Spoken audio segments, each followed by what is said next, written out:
Minister, house hunters are returning to their native counties as they turn their backs on city living and take advantage of remote working, which has a huge knock-on benefit for the housing pressures and demands that we see in Dublin. Properties with home office potential are being snapped up around the country.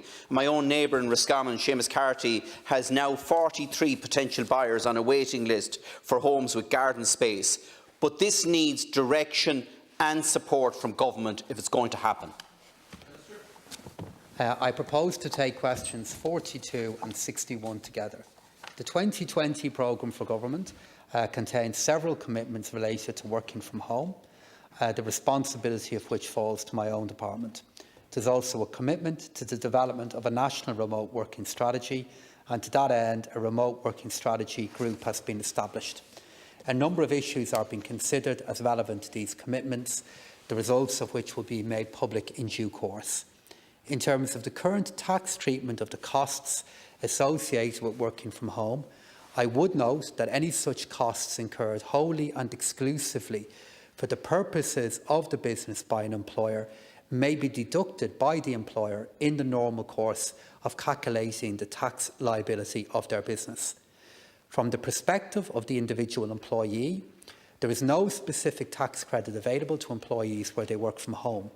The consideration of the introduction of any such credit would be the need to balance a number of factors, including issues of equity, noting that not every worker is able to work remotely or from home for a variety of reasons, including the nature of their work and also the nature of their work environment.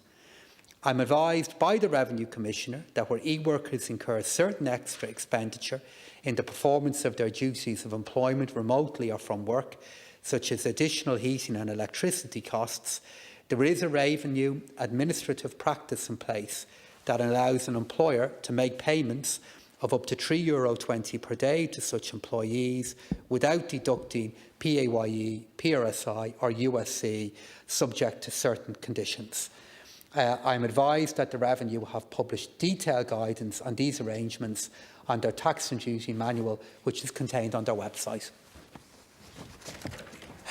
Minister, you talk about the issue of equity, but those young couples that are on the housing ladder trying to get a house here in Dublin, there isn't much equity for them at the moment. Families that are spending hours sitting in traffic or queuing to try and get childcare places, there isn't much equity for them at the moment. We have a situation where we have the schools, we have the childcare facilities, we have streets that haven't seen a child kick a ball for a generation on them across rural communities. And there's an opportunity here to actually meet a balance where you're taking pressure off the infrastructure in Dublin, and as well as that bringing life back into rural communities. And I think there needs to be a concerted positive effort in terms of the tax code to support people to work remotely or to blended working. It does sound from the way the Deputy introduced the question that there's already a lot of demand for homes that you've referred to, Deputy Naughton. So it sounds like you've that work well underway already.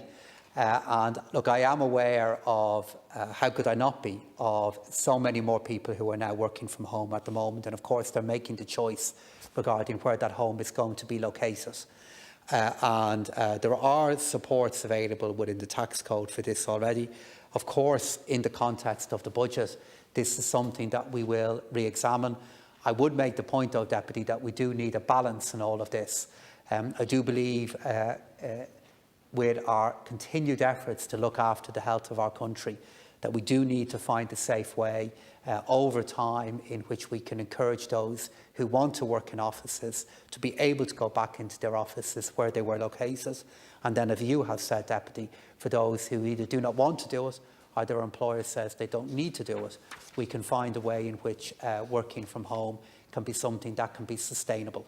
And I know this is an issue of much debate amongst families at the moment as they look at what 2021 could bring, but I do think we need to get the balance right.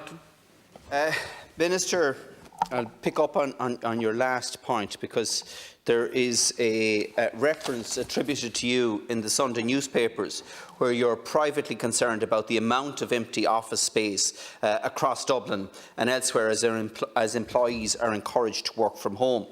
Now, I would be concerned that this could be a vehicle used to undermine the objective of blended working and remote working, to shore up the pension funds that could convert this office space into housing accommodation to meet the needs of people in the City of Dublin. And I think there is an opportunity now, a once-in-a-lifetime opportunity, Minister, to support remote and blended working, but it needs to see leadership from government. We should set an objective within government to have 1/3 of our employees working from home within the next 5 years, or working from a remote location within 5 years. In relation to the question, obviously I support remote working, and previously I was asking the Minister about our financial services strategy and making sure that we're focusing on jobs outside of Dublin. But picking up on Deputy Naughton's point, I mean, we are looking at it in terms of a long-term impact on the city centre, where people may not be returning to work at least 5 days a week, and a permanent reduction in footfall.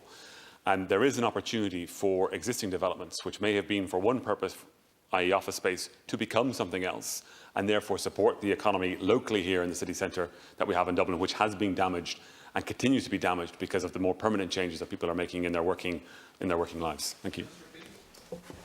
I'm not privately concerned about the prospects of offices being empty for the foreseeable future. I'm publicly concerned about it. If you look at where we are now across September and October, a time in which, for example, many new employees are starting work in new employers all over the country, for them not to have the opportunity to be able to go into an office, to sit with peers, to learn from them not to have the opportunity of the normal ways of developing skills and developing their career, is something that, particularly for new people beginning their career, I am concerned about it. And I'm also concerned about what it could mean if we make and prolong a reality of many people working from home and not being able to access the kind of skill development and knowledge that happens when you're sitting near and working with other colleagues. But that's not as inconsistent with your view as you might infer, Deputy, because I'm simply saying we have to get the balance right. What is very beneficial about where we are now is we have relearned that certain kinds of work can be done in more places than we thought possible. And then, of course, as you have said, where possible, there may well be opportunities for that to happen outside of our cities. But this isn't a Dublin-specific comment. It's a comment about the well-being and the future development, particularly for workers who are in the early phase of their career, because the development of their skills and well-being is at the heart of how our economy can grow in the future. Thank you very much. We move to question 44. There's what? Time for one more intervention, Ceann Comhairle. There were two questions grouped. Minister, I'm glad that you've clarified that, and I think it's important that we try and get the balance right and that we do look at blended employment. Can I say to you, Minister, yes, there is demand, but it's only a drop and a drip at the moment. I think that could be progressed along the lines of what Deputy Murphy has spoken about earlier.